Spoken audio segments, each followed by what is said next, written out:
I don't want to ever have to hit rock bottom to get my crap together. You know how they always say you got to hit rock bottom? Why? That's what happens when you're reactive, not when you're proactive. Proactive means I could think ahead, see where I'm trying to go. I've got some vision for myself. Reactive is I just stay at my job and one day I get fired and I'm like, holy crap, now what? What do you mean now what? You never had a plan? What's up, you guys? Welcome back. Season 4, episode 2. And I received a lot of really good feedback after episode 1. So thank you for that. We appreciate it. I'm glad you liked it. For everyone who shared it, sent it to one of their friends, listened to it more than once. I got all your messages. We've got your comments. We appreciate it. Thanks a ton. And we are here now for episode 2. And episode 2, I've got a topic here I've never covered before. And I was sitting on an appointment with a friend, and I said, you know what, this would be a great podcast episode because I don't know that it gets talked about very often. So here we are in episode 2 with the topic of how do you dive into something new?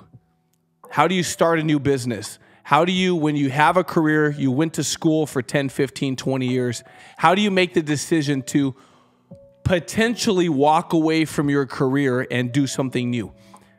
When you're a mom or a dad, you've got 3 or 4 kids or 1 kid, and maybe you're even a single parent and you're working all day, 40, 50, 60 hours a week, and you decide, you know what? I've got this opportunity now to pursue a passion, something I've always wanted to do, to open a business or start an Etsy store, or I've got an opportunity now to get a license and get into an industry that I know nothing about, but the upside is huge. How do you do that? How do you do that when everyone around you is saying, well, why would you do that? That's not what you went to school for. You've got a good career, you've got benefits, you got a pension. Why are you looking for something else? That's our topic today, because I think it's important, because I remember April 2011, I was 21 years old. I was married for about 9 months at the time. And my dad called me and said, I want you to come to this office and I want you to see this presentation. And in April of 2011, let me tell you what was true for me. I was a kid. I was barely married. We were young. I had no background in finance. I was pursuing my dream in the fire department. Ronnie was pursuing her dream as a psychologist. Neither one of us were thinking about finance, the financial industry, business, financial planning, insurance. Like, none of that was in my mind. But when my dad called me, let me tell you what I did have. I had a big amount of dissatisfaction in my life when it came to my career and it came to my finances. When I looked at my bank account, I was not happy. When I looked at my bank account, I was dissatisfied. When I pulled up my Credit Karma and I looked at how much debt I had, I was unhappy and unsatisfied. And when I thought about the future, and I look ahead 30 years at people who've been in the fire department 20, 30 years, I was unsatisfied because my future was very predictable and the trajectory of our life financially and career-wise was very predictable. We were not going to be an anomaly in our industry. Everyone gets the same thing if you stay there 20 to 30 years. And so I showed up to an office that day, not really, I'm going to be honest, I wasn't even open to something. I didn't know what I was showing up to. But I sat through and I watched an overview about money and finance and potentially entrepreneurship in that industry. And I didn't even relate to any of it because they're talking about how to save money and invest money. And I didn't even have money to save and invest. So it didn't connect with me.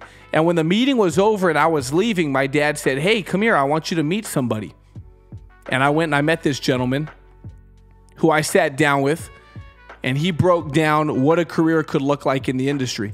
Mind you, in an industry that I was completely uninterested in, completely unfamiliar with, completely uneducated and unqualified for.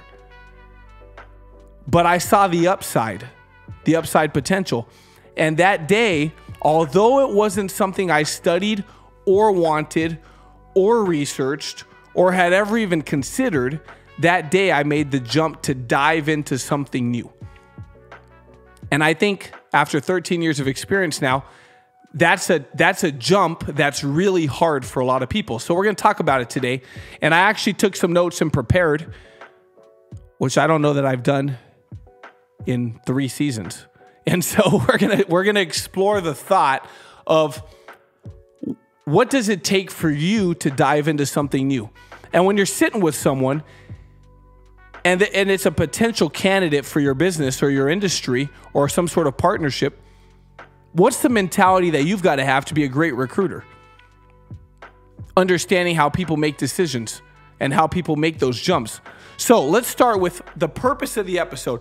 I want you to understand what the correct mentality is in order for you to make decisions if you're watching this and you have opportunities in front of you that could change your whole life. Because entrepreneurship is about engaging into something for a profit and being able to solve a problem. That's what business is. That's what successful entrepreneurship is. It's identifying a problem in the community or a problem in the world and you having a solution for that problem. If you can do that, you can have a thriving, successful business where you don't have to go work for somebody. Because the only alternative to having a business and working for yourself is working for someone else's business. It's possible you're happy with that because you went to school for that and you have this career that maybe you're passionate about and it's fulfilling. But that brings in your paycheck. That brings in your salary. That doesn't have to be the total sum of your entire family's cash flow every single month. What if you could have something for yourself? But it requires a mentality that's open to diving into something new. So let's explore that. Number one, I believe in order for you to have a mindset where you could successfully dive into something new, it requires a growth mindset. A growth mindset versus the alternative, which is a fixed mindset. So I Googled the definition. A growth mindset is a belief that abilities and intelligence can be developed through a couple things: dedication, hard work, and a willingness to learn. That's a growth mentality. So what does that mean? That means a growth mindset is as long as I'm willing to put forth hard work and dedication, I could continue to grow. A growth mindset fosters a love for learning and a resilience that is required for great accomplishments. Now, what's a fixed mentality? A fixed mentality believes that talents and intelligence are static traits that can't be significantly changed, which means that's just not me. Oh, I see this business opportunity. I see an opportunity to invest into something. I see an opportunity to learn a new skill, an opportunity to master a new hobby. And a fixed mentality goes, that's just not me. I'm not a people person. I'm not a numbers person. That's not what I went to school for. So you're stuck. You are literally stuck the rest of your freaking life with whatever you got right now. If you're operating from a place of a fixed mentality, where a growth mentality means as long as I'm willing to dedicate myself and I'm willing to work hard and I'm willing to learn, my possibilities are endless. Absolutely endless. I could do anything. I could accomplish anything I want in my life with a growth mentality. So that's number one. Number two, in order to be able to dive into something new, someone's got to have the ability to overcome the fear of failing. Now, honestly, I think the fear of failure is dumb, okay? Because I don't know that anyone consciously goes, I'm scared of failing. But in case you do, let me give you a different mentality for the fear of failure. Because when I started in business and I walked in that office 13 years ago, it never crossed my mind that I was going to fail. Now, why is that? Maybe it's because I did have a very good, supportive family and healthy childhood. I mean, no one's childhood's perfect, but mine was pretty freaking good. And everything I wanted to do, my parents fully encouraged. I never had a fear of failing. But if I did, let me tell you what I'm more scared of, because we're all going to have a fear. I am more scared of the things that I'm unhappy about today still existing 6 months from now. For example, if I was to go all the way back to the beginning of my career when I was broke and we were paycheck to paycheck, and we were struggling financially, and we had some debt, and that debt tended to get bigger and not smaller month after month. I was more scared of still being in that spot 6 to 12 months out than I was of trying something new and it not working right away. I was more scared of continuing to be out of shape and unhealthy and not feel good than I was of, deciding that I'm going to commit to transforming my body and going on this fitness journey, and I declare it to the world, and then I'm still fat in 6 months. Like, I was more scared of being stuck than I was of trying something new and not being good at it. Because in order to be good at something new, there's just a couple things I got to learn. I got to master the skill sets, and I got to master the industry. I got to figure out what are my systems for this to work. If I'm trying to get in shape, I just got to get a routine. That's what getting good at something requires, is getting a routine. I was more scared of being stuck with whatever I've got now for the rest of my freaking life than I was of failing in something new. And so choose your fears correctly, because the fear of failure, the alternative to that is just being stuck with what you got. And if you're not completely satisfied and happy and fulfilled, and you don't have freedom of time and freedom of money and freedom of purpose to just wake up every day happy and excited about what you're doing, then, dude, the fear of failure should not exist for you. Number 3, if I'm trying to foster the ability to dive into something new, I've got to set realistic expectations. I think this is where a lot of people, they think they dove into something new, but they really just tipped their foot in, because their expectations are not realistic. Now, I don't necessarily like the word realistic, but there is a place for it. That's why it exists. When I say set realistic expectations, it's setting reasonable, achievable goals. And as an example, if I was to have started in this industry in April 2011, 4 months into the year, and I said, you know what? As long as I could make 300 grand by the end of the year, this is the right place for me. That's not a reasonable or a realistic expectation, especially not 13 years ago, especially not when I was 21 and I grew up and I didn't know anybody rich. I didn't have any rich friends. I didn't have any rich friends or any friends with rich parents. I didn't have any rich family. And so my ability to just start brand new in an industry where I know nothing and I'm underqualified, and then I set some goal that's completely unreasonable, all I'm going to do is set myself up for disappointment. The first 12 months in my industry is not there for making money. The first 12 months in my industry is there for mastering the skill set that's required to be good in this industry. In a traditional business, the first 5 years is not about you becoming wealthy. The first 5 years is about you mastering the skill sets required and mastering the industry at a point where you could succeed and thrive for the next 25 years. Now, in the financial industry, it's different. You're going to make money. You may make 6 figures your first year, but that's not the expectation. It's not a get rich quick thing. It's about getting into something and putting yourself there where you have the ability to do well long term. Now, one of the things I want to talk about on realistic expectations is that having realistic expectations requires you to be able to show up and work when you dive into this new thing, not just on the days you feel good. Sometimes we talk about luck. Luck is momentum. That's what luck is. Luck is I'm working hard and my preparation and everything shows up and God throws me a blessing. God throws me a bone. That's what luck is. And in having realistic expectations, part of what you're doing in the beginning of business is you're building up a foundation for hard work to pay off, momentum to pay off, and luck to come and find you, right? A blessing to land in your lap.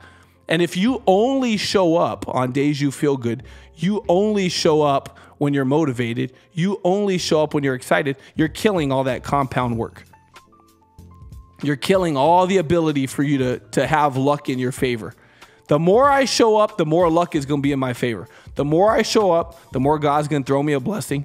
And there's a tax on success that has to be paid. And part of that is paid in effort, and part of that's paid in showing up. So having realistic expectations when you dive into something new, you start a business part-time, you have a full-time job, you know, hey, you know what? Guess what? I'm not coming into business here and expecting this to replace everything I went to school for in the first 12 months.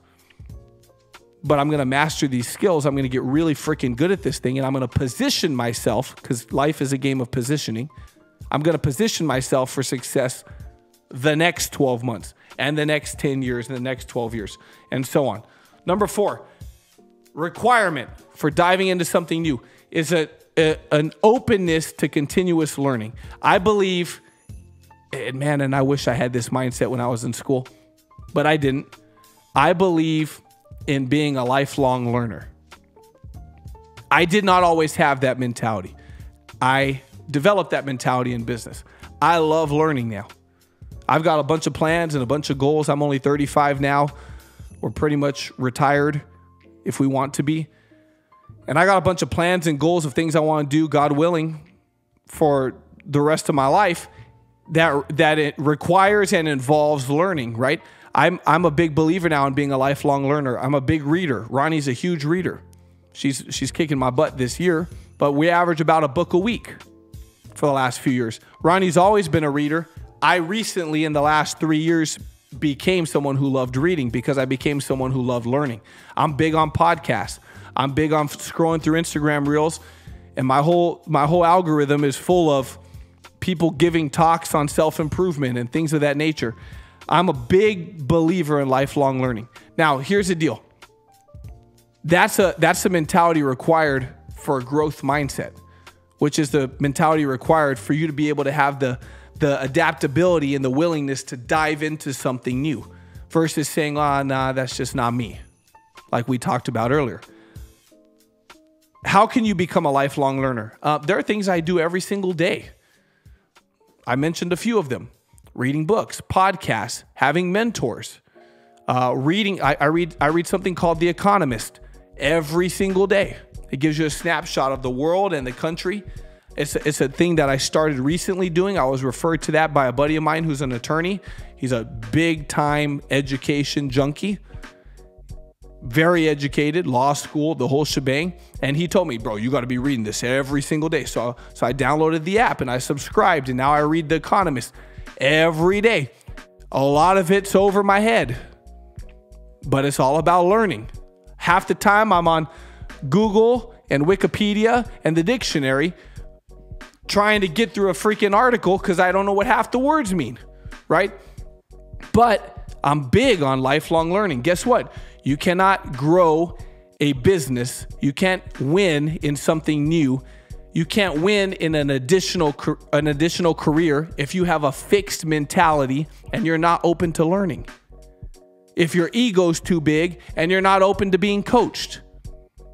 If your thinking's too small and you'd rather scroll social media than read a book. Like this is the mentality of lifelong learning. I believe if you fall in love with learning, you will have success. All right, I got 4 more points on being good at diving into something new. And hopefully, maybe you're taking notes. Maybe you send this to some of your teammates. Number 5, resilience. Now, resilience, what does resilience mean? I looked it up. Resilience is the capacity to recover quickly from difficulties, adapt well to adversity, maintain mental and emotional strength and encouragement and enthusiasm in the face of challenges. Resilience involves the ability to bounce back from setbacks, overcome obstacles, and keep going when life's kicking your freaking butt. Now, here's what I know about resilience. It's not default. We don't all just come with it. That's why I wrote it down as one of the points. I was thinking about it. I said, when I started in business, man, the amount of crap, like this is a good place to put a big crap emoji. The amount of crap that we have gone through in business, holy smokes.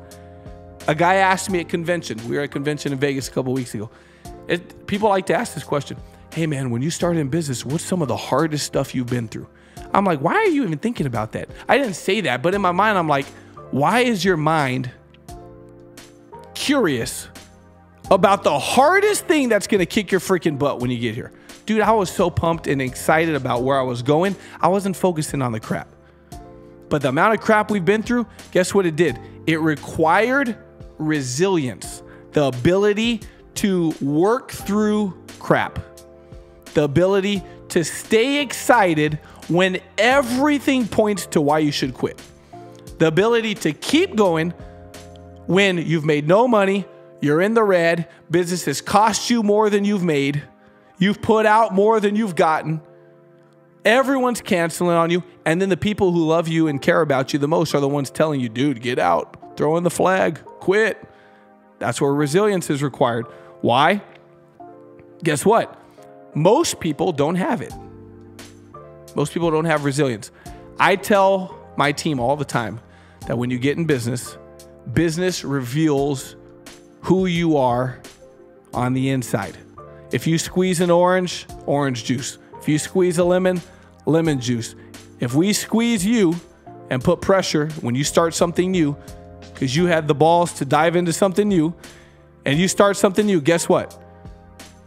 The second it gets hard, you either quit or you find out I've got some resilience and I'm going to keep going anyways. And the people who keep going anyways are the ones who get everything they want. And so building resilience, I titled it Building Resilience. Why? Because you don't come with it. You may come with a little bit of it if childhood was good. You may come with none of it if childhood was good because you've never faced anything hard. Maybe you didn't have to start from the bottom. You might lack resilience because everything's been handed to you your whole life. And now you're here trying to build something for yourself and you ain't got it. Well, you could build it by being aware of it. Number 6, self-talk. Question for you. Have you actually looked up and studied how many thoughts we have on a daily basis? Because it's tons. I don't remember the exact number now, but there's tons. And 98% of them are negative. Most of our thoughts are negative self-talk. That's the reality. For most people, most of our thoughts are fear-based, anxiety-based, stress-based, frustration-based, anger-based. Most of them are not positive, uplifting self-talk of us telling ourselves why we're just phenomenal human beings who are loved by everybody. Most of our self-thoughts are fear-based. I wrote down some points because there's positive self-talk and negative self-talk. What are some of the points? What are some of the positive things that come from positive self-talk? Positive self-talk boosts your confidence. Positive self-talk enhances motivation. It improves focus and performance. It reduces stress and anxiety. Listen, you guys, where can you get positive self-talk? Affirmations. That's why affirmations are so good. That's why celebrating your wins are so important. So many people today struggle constantly with anxiety, constantly. But anxiety is fueled by negative self-talk. Motivation. Most people struggle with motivation. That's why gyms are empty. That's why you got a gym down the street that's got 20,000 members, but you see the same 300 people there every day. No matter what time you go. Because most people struggle with motivation. Because motivation is crumbled by anxiety. And anxiety is fueled by fear. And then fear produces more anxiety, and anxiety brings more fear. And all that leads to a lack of motivation. And a lot of that is it's the programming in our mind. If you look at anybody and everything they have, and the things they do, and the things they think, and the things they say, and the things they believe today, it's a program that's been developed and written in their mind as kids and young adults that they've carried through. And in a fixed mentality, you're stuck for the rest of your life. Positive self-talk is required for you to thrive in something new. That's where the saying, can you teach an old dog new tricks, comes from. Because an old dog's got fixed mentality and a pattern of self-talk that might not be positive and uplifting. It doesn't encourage motivation. And when you get off work from 8 a.m. to 5 p.m., and you sat in traffic there and you sat in traffic back and your boss pissed you off and you had a horrible day and you're behind, and then you come home and you try to run your business that you started part-time on the side, you ain't got nothing left. And the self-talk is draining. Guess what? We don't get anywhere. That's where number 7, having a community of support comes into play. Now, in my company, Tenacity, we're real big on culture and we're real big on support system, because I know that someone like you may come in business and you've got a successful career elsewhere and all your friends and family don't understand why you would possibly be trying to dive into finance and insurance. And they're like, oh man, it's full of rah-rah and it's full of woohoo and all this kind of stuff. And they think you're selling protein shakes and energy drinks. Nothing against any of that, but they just assume that's what you're doing, and it's not.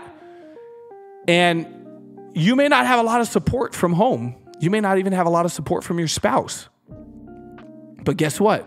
We're going to provide you with a support system. So how can you build that? Well, number 1, social media is great for that. Finding people in your industry that are kicking butt. Finding people in your industry that are winning, that are online, that are engaging with their audience. If you're trying to get fit, go to a gym where people take fitness seriously. That's probably not your local public gym. It might be your local private gym. It's getting amongst the people that are the best. When I was brand new and I was 21 and I was in this office where everybody else was 40, 50, 60, maybe 30s, and they were making 2, 3, 4, 5, 6, $700,000 a year. Some of them making 7 figures. Some of them making multiple 7 figures. I was the most broke, unqualified person in the building. And guess what? Thank God my self-talk was good. It wasn't, oh, you don't belong here. You're underqualified. You stand out. Man, this isn't for you. This isn't where you come from. These people are rich. That wasn't my self-talk. You know what my self-talk said? Dude, if I just stay in this freaking building, if I just stay around these people, I'm going to get somewhere. Because everyone around here is getting somewhere. If I just stay here in the right associations, I'm going to get somewhere. And I made that decision that I was going to stay around these people. And I was going to learn from them. I was going to become friends with them. I was going to get the best out of them. And then I was going to kick their butt with it. Like, that was literally my mentality.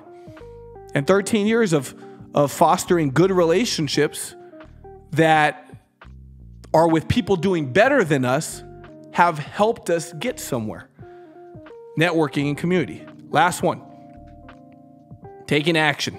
This is where nothing before this matters without this. If we don't take action, nothing happens. Now, taking action, you've heard in 2,000 podcasts. So let's be specific. Being proactive is what I try my best to do for myself, not reactive. Proactive means I'm going to be in front and I'm going to be the one initiating the cause. I'm not going to be just reacting to the effect of things. I want to be proactive in my finances, which means I want to get ahead. I don't want to be constantly responding to bills and financial pressure. I want to make a decision now that I'm going to start stacking up money and start building my wealth for my family and for my future, so I don't ever have to get in a bad spot. I don't want to ever have to hit rock bottom to get my crap together. You know how they always say you got to hit rock bottom? Why? Why do you have to hit rock bottom? Because that's what happens when you're reactive, not when you're proactive. Proactive means I could think ahead. I could see where I'm trying to go. I've got some vision for myself and some vision for my family. I've got some vision for my career. Reactive is I just stay at my job and one day I get fired and I'm like, holy crap, now what? What do you mean now what? You never had a plan?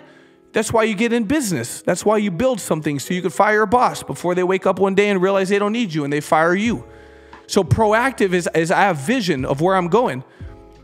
I've got goals. I've got plans. I'm not just floating with the wind wherever life takes me. I could look ahead and go, you know what? I don't want to be here for the next 25 years. So instead of just waking up and going through the rat race every day, doing the same mundane routine, I'm going to be proactive. I'm going to find an opportunity. I'm going to find a mentor. I'm going to find something that could provide for my family. I'm going to provide for myself versus someone providing for me. I'm going to find a way where I could build a life outside of the box that I knew growing up. Outside of the normal that my family's always seen. That's proactive. Now, here's the deal, you guys. Whether you're recruiting or you're looking for an opportunity for yourself, part of success is being at the right place at the right time, but having the right mentality when you land there. So many people pass over opportunities over and over again. That's actually what POUR stands for. Passing over opportunities repeatedly. Just continuing to like get an opportunity and, well, nah, that's not for me. It's not the right timing. I got too much going on. I actually just got a raise at my job. Like, if you do the math, is nothing. Even a 10% raise is still nothing. But it's constantly missing opportunities. Anyone you see on TV, they were at the right place at the right time and took a risk. Anyone you listen to on the radio, right place, right time, took a risk, dove into something. Anybody you see driving your dream car, same thing. These are people who think a little bit outside of the box and go a little bit outside of the comfort zone and do a little bit different in decision making than your average, everyday, ordinary person. That's how you get somewhere. You get somewhere by being someone willing to take opportunities. And if it doesn't work, it wasn't failure. It just wasn't the right opportunity. There are so many successful billionaires who failed in hundreds of businesses. Failed by society terms, right? Filed bankruptcy, which is failure by society's terms. But they just see it as a reset button because they're looking for an opportunity to do something great. And this is a mentality required in order to do it. Episode 2, you guys, if you have conversations that you want us to have, if you have topics you would like to hear, feel free to comment them. Feel free to DM them. Thank you for sharing this as always. Thank you to our producer as always for putting it together. And we will see you next time.